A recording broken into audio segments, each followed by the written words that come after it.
Para andar numa cidade de carro, de bicicleta ou mesmo a pé, a gente precisa conhecer os diversos símbolos que existem para nos orientar melhor nessas ruas tão movimentadas. Da mesma forma, também na indústria existem símbolos que servem para ajudar o profissional da mecânica a identificar rapidamente os diversos tipos e estados de superfícies de peças.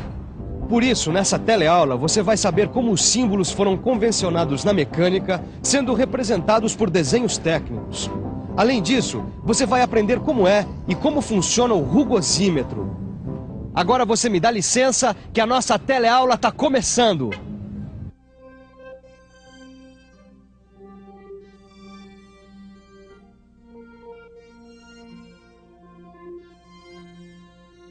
Agora sim, para acabar esse desenho só falta colocar os símbolos indicativos de superfície da peça. Mas para isso a gente vai ter que consultar esse tipo específico de simbologia. A norma ABNT NBR 8404. Mas para você entender mais facilmente como funciona essa simbologia, o melhor é saber como funciona um símbolo sem nenhuma indicação. Esse símbolo básico aqui só pode ser usado quando o seu significado for complementado por uma indicação. Este outro caracteriza uma superfície usinada, sem mais detalhes. E esse terceiro caracteriza uma superfície na qual a remoção de material não é permitida.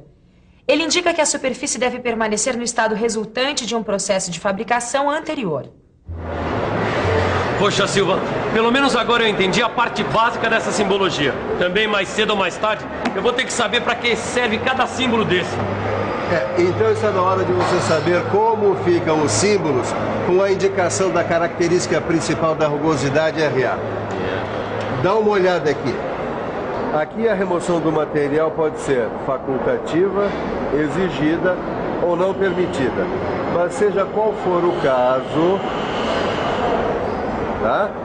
Esse símbolo é característico de uma superfície com rugosidade 3,2 micrômetros.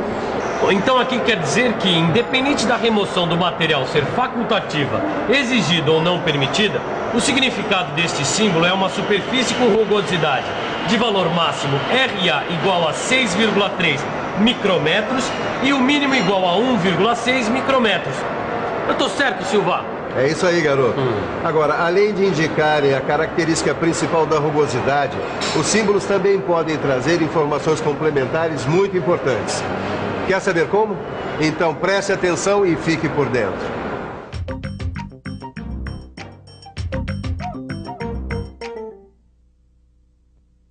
O significado deste símbolo é o do processo de fabricação, que neste caso é o de fresar. Este outro indica que o comprimento da amostragem cut-off deve ser de 2 milímetros e 5 décimos. Já este aqui informa que a direção das estrias deve ser perpendicular ao plano de projeção da vista. Este aqui conta que o sobremetal para a usinagem deve ter 2 milímetros. E por fim, com este símbolo, é feita a indicação, entre parênteses, de um outro parâmetro de rugosidade diferente de RA, como por exemplo, o RT, igual a 4 décimos de milímetro. Bom, esses símbolos podem ser combinados entre si. Ou então eles podem ser utilizados em combinação com os símbolos que indicam a principal característica da rugosidade RA. Vamos dar uma olhada como é que ficam esses símbolos mais completos. Olha, aqui, por exemplo, é uma indicação complementar e explica o sentido do símbolo. E aqui, como dá para entender, significa que uma indicação complementar explica o significado dos símbolos. Agora, pode acontecer de um desenho técnico vir com diversas especificações do estado de superfície no símbolo. Veja como elas funcionam. Em A, vem o valor da rugosidade RA em micrômetro, ou classe de rugosidade N1 até N12. Em B, está indicado o método de fabricação, tratamento ou revestimento. Em C, ficamos conhecendo o comprimento de amostra em milímetros do cut-off. No D, está a direção das estrias. No E, está a espessura de sobremetal para a usinagem em milímetros. E, finalmente, o F traz outros parâmetros de rugosidade indicados entre parênteses. Agora sim, já está bom para você acompanhar com a gente como é feita a indicação nos desenhos. Olha só. É que os símbolos e inscrições devem estar orientados de modo que possam ser lidos tanto com o desenho na posição normal, como pelo lado direito. Você está vendo? Este aqui é o RA máximo que aparece no visor do rugosímetro. Tá aí um assunto que eu ainda não manjo muito bem. Visor do rugosímetro. Silva, tem uns números que aparecem no visor que eu ainda não sei muito bem o seu significado. Que tal a gente aproveitar esse finalzinho do horário do almoço para acabar de vez com esse assunto? Calma, eu já vou te explicar. Antes, eu queria te falar da direção das estrias. Olha aqui. Esse símbolo está dizendo que a estria deve ser paralela ao plano de projeção da vista sobre o qual o símbolo é aplicado. Este outro mostra que a estria deve ser perpendicular ao plano de projeção da vista sobre o qual o símbolo é aplicado.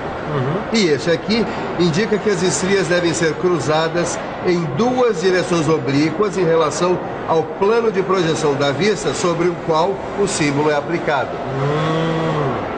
Com este outro aqui, nós ficamos sabendo que as estrias devem ter muitas direções.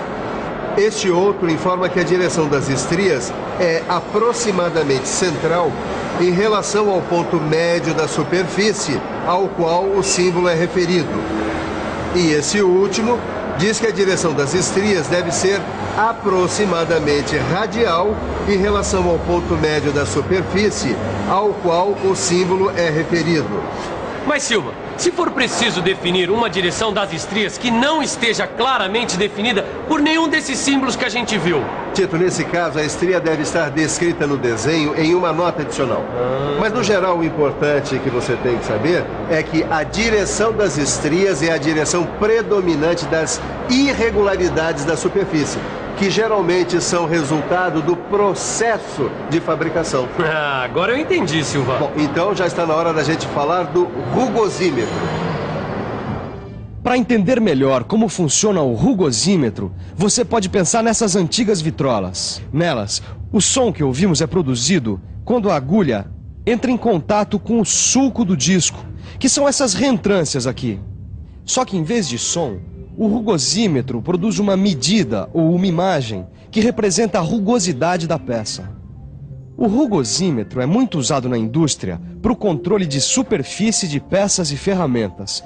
Ele garante um alto padrão de qualidade nas medições e se destina à análise e resolução dos problemas de rugosidade de superfícies. E agora, para conhecer o princípio de funcionamento do rugosímetro, o melhor é conversar com a técnica que mais entende de metrologia. Não é à toa que esse aparelho é chamado de rugosímetro. Bom, pelo que você disse, ele serve para fazer avaliação de rugosidade ou textura primária, não é isso? É isso mesmo. Com o tempo, surgiram critérios para avaliação de uma textura secundária, também conhecida como ondulação. E esses aparelhos, eles foram ganhando essa nova dimensão. E por que não mudaram o nome desses aparelhos? Por uma questão de comodidade, Caio.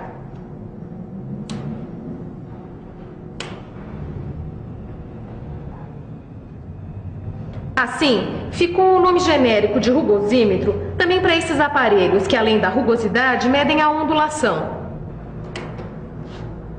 Hoje em dia, todos os aparelhos em uso, tanto no laboratório como nas linhas de produção, eles são eletrônicos e são classificados em dois grandes grupos. Um grupo é desses aparelhos aqui que, além da leitura, ele faz o registro em papel do perfil efetivo da superfície.